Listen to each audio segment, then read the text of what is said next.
సోమరాజు వృత్తే అది కదా. బోస్ నా తమ్ముడు, వాడే గెలవాలని అతను చెప్పలేను. నువ్వు ఓడినందువల్ల ఈ రోజు వాడికి ఎంత డబ్బు వచ్చిందో తెలుసా?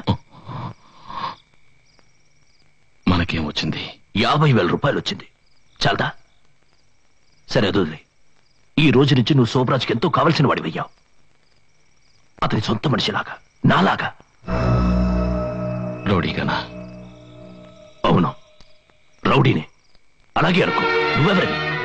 ఊరికే కాళ్ళు చేతులు ఆడిస్తూ బాక్సింగ్ చేస్తే పెద్ద ఛాంపియన్ అవుతావా? నిజ జీవితంలో నువ్వు ఛాంపియన్వి కాదు, అతను సోమరాజ్. నీకు తెలీదు, నువ్వు చిన్న కుర్రాడివి. మనమంతా జీవితంలో ఓడిపోయిన వాళ్ళం. సోమరాజ్ అంటే లేకుంటే మనకొక్క పూట భోజనం కూడా దొరికిండదు, తెలుసుకో. నీ బాక్సింగ్ మనకి తిండి పెట్టదు అని నువ్వేనా ఇలా మాట్లాడుతున్నది? నువ్వు బాగా చదువుకున్నవాడివి, నీకున్న మెదడుకి. ఎవరికి కావాలరా మెదడు? పెద్ద మెదడు 30 రూపాయలు ఇస్తే కసాయి కొట్లో దొరుకుతుంది. నువ్వు ఎవరు అనుకోని ఇలా మాట్లాడుతున్నావు? నీ దగ్గర ఏముంది? నలుగురు పనికి మాలిన మెదవలతో కలిసి రోడ్ల మీద తిరుగుతున్నావు. సోమరా గురించి మాట్లాడడానికి నీకే అర్హత ఉంది, నాకే అర్హత ఉంది. ఇక్కడ డబ్బు కావాలరా, డబ్బు. అది సోమరా దగ్గర ఉంది. అది ఏ మార్గంలో వచ్చినా సరే. మనమంతా వీరులమై పోరాడుతాం, విజయం పొంది గమ్యం వైపు పయనిద్దాం. మన నాన్న చెప్పింది ఇంకా మీ నాన్న చెప్పిందే తలుచుకుంటున్నావా? ఇలా చెప్పిన వాడి నలుగురు మంచి వాళ్ళని పట్టించి ఉరికంబ ఎక్కించి దేశద్రోహి అయిన చెడ్డ పేరు తెచ్చుకుని వెళ్ళిపోయాడు. ఆయనకి మనం పుట్టామని తలుచుకోవడానికి నేను సిగ్గుపడుతున్నాను. దానికంటే సోమరాజుకి అనుచరుడిగా ఉన్నందుకు గర్వపడుతున్నాను.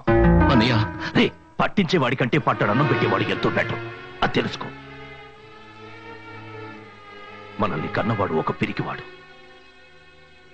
ఆయన చెప్పిందే వేదవాకు అనుకుని జీవితాన్ని నాశనం చేసుకోకు. బుద్ధిగా రేపు సౌపరాజు వచ్చుకోరు.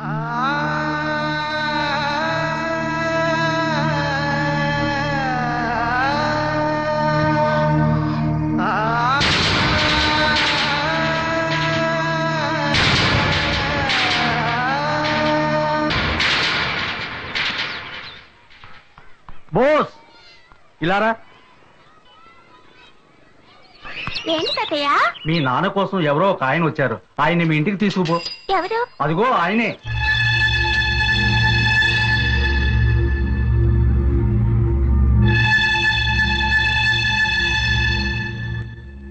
మీరు ఎక్కడి నుంచి వస్తున్నారు? వరంగల్ నుంచి. మా నాన్నగారు మీకు ముందే తెలుసా? తెలుసు. మీ పేరేంటి? భరత్. ఓ భరత్ అంకులా, మీరు నాకు ముందే తెలుసు. మా నాన్నగారు చెప్పారు. తెల్లవాళ్ళతో యుద్ధం కూడా చేశారట కదా. నాన్న, మీ ఫ్రెండ్ భరత్ అంకుల్ వచ్చారు.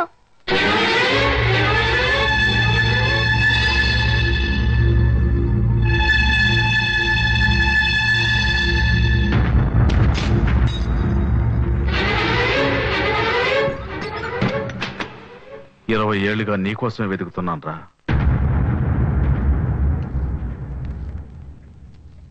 సత్యమూర్తి, ఇంకా ఆ పేరుతోనే బతుకుతున్నావురా? ఎరా, నిన్ను ఆ పేరుతో పిలుస్తుంటే నీకు సిగ్గుగా లేదు? నీ ఇంట్లో ఈ జెండానా? నువ్వు స్వతంత్రాన్ని ఎంజాయ్ చేస్తున్నావా? ఈ జెండాను చూస్తుంటే నీ మనసు రగిలిపోవటంలా? ఈ జెండా కోసం మేము చిందించిన రక్తం గుర్తు రావటంలా? రేయ్ రేయ్ రేయ్ రేయ్, ద్రోహి! కుమార్, ఇమ్రాన్, జాన్, ఆ అమ్మాయి జయంతి అందరూ స్వతంత్రం కోసం పోరాడారా? పాపం అమ్మాయి జయంతి తనకు పెళ్ళై తనకు పుట్టబోయే బిడ్డ స్వతంత్ర భారతంలో బతకాలని చెప్పిందే. ఆ మాట మీ చెవులకు వినిపించడంలా? చంపావు కదరా. ఒక కంచంలో తిని ఒక మంచంలో పడుకున్నానే, అవన్నీ మర్చిపోయావు కదరా. నీ స్వార్థం కోసం, నువ్వు ఒక్కడో బతకడం కోసం అందరూ ప్రాణాలు తీసావు కదరా దేశద్రోహి. తెల్లవాళ్ళు నా చేతి నరికినప్పుడు కూడా నాకు బాధే లేదురా. కానీ నీకు తోడుగా ఉన్న వాళ్ళని నువ్వే పట్టించావని చెప్పారే, ఆ బాధ ఇంకా నా గుండెలోంచి పోలేదురా. జాతీయ జెండాను చూస్తేనే దేశభక్తుల వాళ్ళు పులకిస్తుందిరా. అలాంటి జెండా నీ ఇంట్లో పెట్టుకున్నావు కదరా, సిగ్గులేని కాడుగా. మాతృదేశానికి ద్రోహం చేయటం, కన్నతల్లిని తార్చడం ఒక్కటేరా. రెండు దెబ్బలు పోలీసు వాళ్ళు కొట్టగానే మా అందరినీ పట్టించావు కదరా పిరికి వెద. నీ పిరికితనం వల్ల నువ్వు ఒక్కడో బతకడం కోసం 5 మందిని తెల్లవాళ్ళతో బలి చేసావు కదరా. నీలాంటి వాళ్ళు స్వాతంత్ర సమర యోధులు, 10 మంది పిల్లలకు పాఠాలు నేర్పించే టీచర్లు. రై, ఈ బతుకు బతకడానికి సిగ్గుగా లేదు?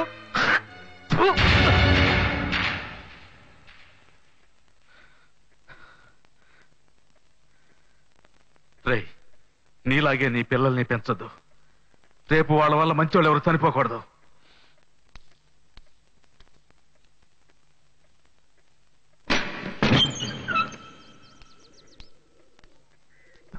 ఏమైంది నాన్న? ఎందుకు ఏడుస్తున్నావు? ఏం లేదు బాబు. నీకు పాయసం అంటే బాగా ఇష్టం కదా? ఇదిగో, వెళ్ళి చక్కెర తీసుకురా.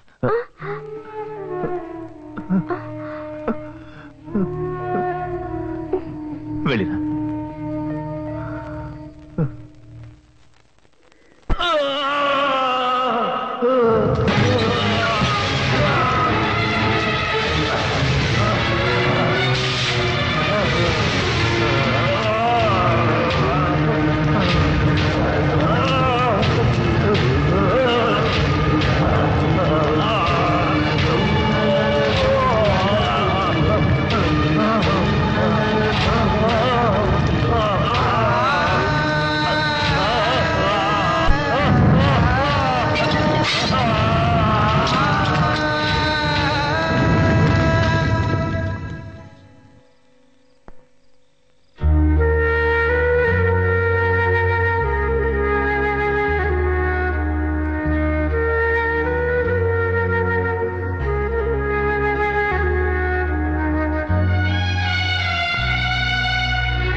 ఒక్క నిమిషం వెయిట్ చేయి.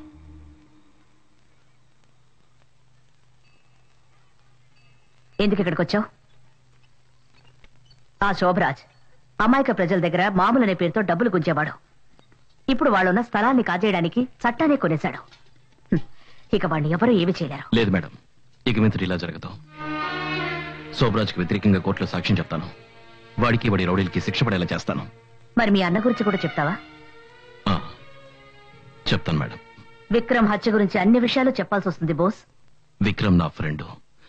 విక్రమ్ హత్య గురించి అన్ని నిజాలు అందరి ముందు చెప్తాను. అందుకు మా అన్నయ్యకి ఏ శిక్ష పడినా సరే విక్రమ్ ఏమేమి చేయాలనుకున్నాడో అన్నీ ఇక మీదటి నేను చేస్తాను.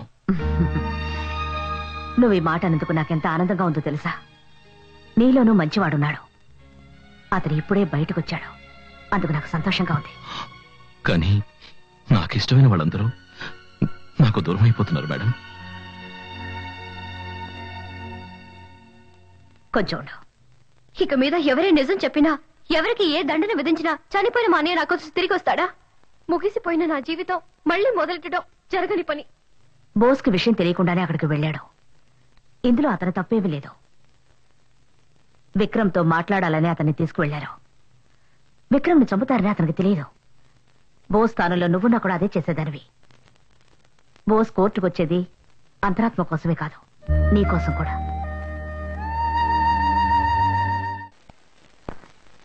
పోయే కాలనీ ఫ్రంట్ ఎలివేషన్ ఇది. దీనిపైన అన్ని సూపర్ మార్కెట్స్. అన్నా, మిమ్మల్ని కలవడానికి లాయర్ పద్మిని వచ్చింది. అదెందుకు ఇక్కడికి వచ్చింది? మిస్టర్ శోభరాజ్, ఇది తీసుకెళ్ళివ్వండి.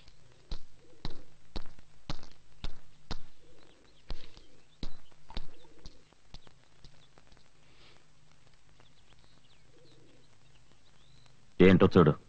Court summons. రేపు ఉదయం 11 గంటలకి నువ్వు కోర్టులో హాజరు కావాలి. నిన్ను విచారించబోతున్నారు. ఎవరితో ఏం మాట్లాడుతున్నావో తెలుసా నీకు? ఒక్క నిమిషం, నువ్వు ఆవేశపడకు. ఎందుకు ఎందుకు ఈ సమన్? ముఖ్యంగా 2 విషయాలకి. జనాన్ని బెదిరించి మామూలు వసూలు చేసినందుకు, రెండోది నువ్వు చేసిన హత్యకు. హత్య? ఎస్, విక్రమ్ని హత్య చేసావుగా, అందుకు. ఏమిటి? విక్రమ్ నేను హత్య చేశానా? ఎవరు చెప్పారు? ఎవరు చెప్పారు నేను హత్య చేశానని? గవర్నమెంట్ చెప్తోంది. నువ్వు హంతకుడు అని గవర్నమెంట్ నీ మీద నేరం ఆరోపిస్తోంది. ఇన్నాళ్ళు నీకు వ్యతిరేకంగా సాక్ష్యం చెప్పేవాళ్ళు ఎవరూ లేక నువ్వు ఆడిన ఆటలన్నీ సాగాయి. ఇప్పుడు నా దగ్గర ఒక ఐ విట్నెస్ ఉంది. ఎవరది? చెప్పు, ఎవరది? రేపు ఉదయం 11 గంటలకి కోర్టులో కలుద్దాం.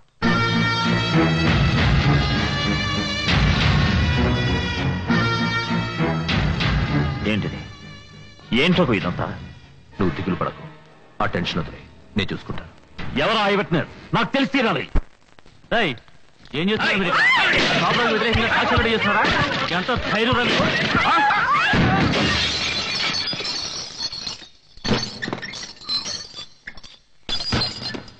లాయరు, శోభరాజ్కి వ్యతిరేకంగా ఎవరైనా సాక్ష్యం చెప్పేది చెప్పా. ఏమిటే మా బాడీ మేము మాట్లాడుతున్నాను, నువ్వు అక్కడ తమాషా చూస్తున్నావా? వెళ్ళి దాని చుట్టుపడి నీడ్చుకునేట్రా.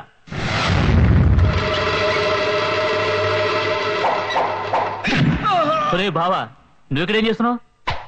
లా చదువుతున్నా. ఆ లాయర్ నీకు సపోర్ట్ గా ఉందని ఇంత ధైర్యం వచ్చిందా? మర్యాదగా ఇక్కడి నుంచి వెళ్ళిపో, లేదంటే శోభరాజని నేను ఊరికే వదలడం. మీరు మర్యాదగా ఇక్కడి నుంచి పోలేదంటే నేను మిమ్మల్ని ఊరికే వదిలిపెట్టను.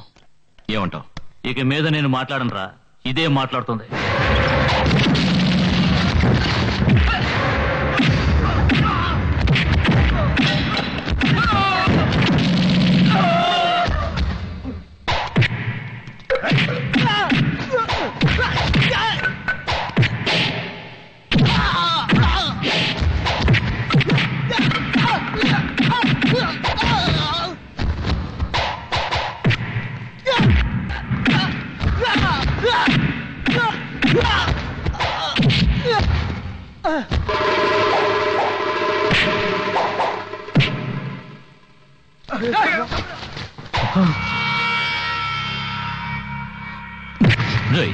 శోభరాజు దగ్గరికి వెళ్ళి చెప్పు, ఇది కేవలం ఆరంభమే. అంతం రేపు కోర్టులో తెలుస్తుంది.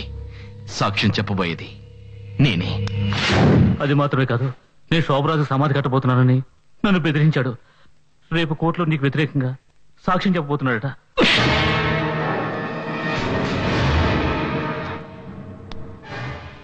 ఇప్పుడు అర్థమైందా? విక్రమ్ని నేనే చంపానని నీ తమ్ముడు కోర్టుకెళ్ళి నాకు వ్యతిరేకంగా సాక్ష్యం చెప్తాట. నా ఉప్పు తిని నాకే ద్రోహం చేస్తాడా? అన్నదమ్ములు ఇద్దరు చేరి ఏకంగా నాకు సమాధి కట్టాలని చూస్తున్నారా? లేదు శోభరాజ్, నా తమ్ముడు ఆ విధంగా చెయ్యడు. వాడి గురించి నాకు బాగా తెలుసు. వాడు నా మాట దాటడు. అంటే వీడు అబద్ధం చెప్తున్నాడా? నీకు వ్యతిరేకంగా కోర్టులో సాక్ష్యం చెప్పడు, అది మాత్రం నిజం. వాడే చెప్తానంటే ఎందుకు చెప్పడు? ఆ రోజు చూసావుగా బ్రిడ్జ్ మీద నన్నే కొట్టడానికి వచ్చాడుగా. ఏయ్ రాము, మన వాళ్ళందరినీ తీసుకెళ్ళి వాడిని నరికి పారేయండిరా. ఆగండ్రా, ఆగండి. నా తమ్ముడిని వెదవులు ఎవరు ఏమీ చేయకూడదు, జాగ్రత్త. శోభరాజ్, నీకు నా మీద నమ్మకం ఉంటే చెప్పు, నేను వెళ్ళి వాడితో మాట్లాడతాను. నా మాట దాటి వాడు ఏమీ చెయ్యడు. శోభరాజ్, బోస్ని ఎవరు రెచ్చగొడుతున్నారు. సరే, మాట్లాడి చూడు.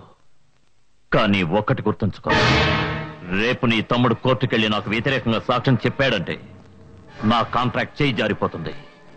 అదే కనుక జరిగిందంటే నీ తమ్ముడి లోకాన్ని వదిలే వెళ్ళిపోతాడు.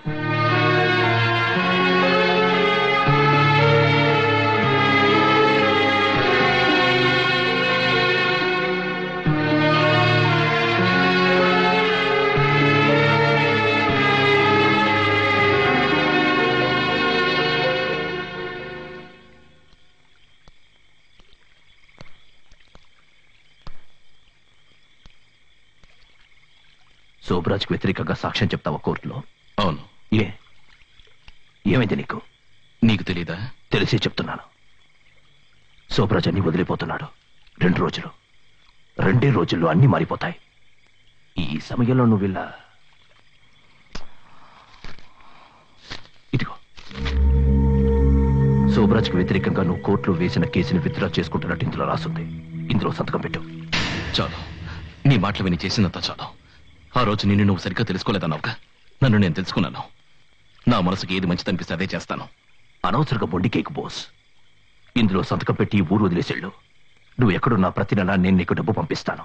నా కోసం ఇచ్చే. అన్ని నీకోసమేగా చేసింది. ఆ రోజు క్రికెట్ నేను చావుకొట్టి రమ్మన్నావు, కొట్టొచ్చాను.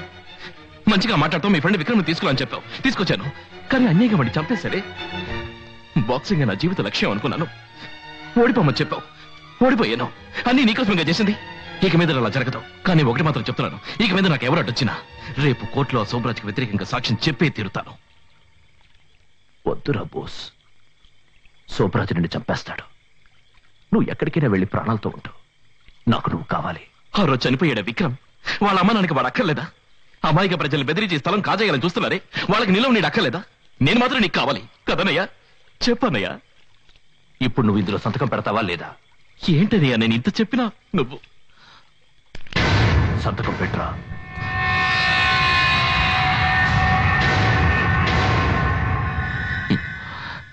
ఇంతవరకు మన మధ్య ఇదొక్కటే జరగలేదు.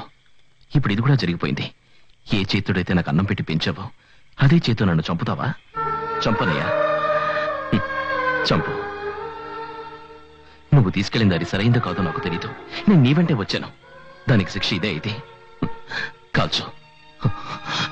అన్నయ్య, జీవితంలో ఒకే ఒకసారి తప్పు చేసినందుకు తన్ని తానే అంతం చేసుకున్నారు నాన్న. అటువంటి నాన్న స్థానంలో ఉండి నన్ను తప్పుదారి పట్టించావు కదనయ్య.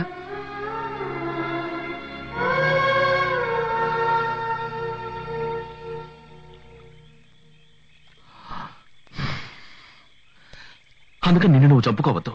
అన్నిటినీ వదిలేసి నాతోరా. శోభరాజ్కి వ్యతిరేకంగా సాక్ష్యం చెప్పు. లేదు బాస్, నా జీవితంలో చాలా దూరం వెళ్ళిపోయాను. నీ వెనక్కి రావడం కుదరదు.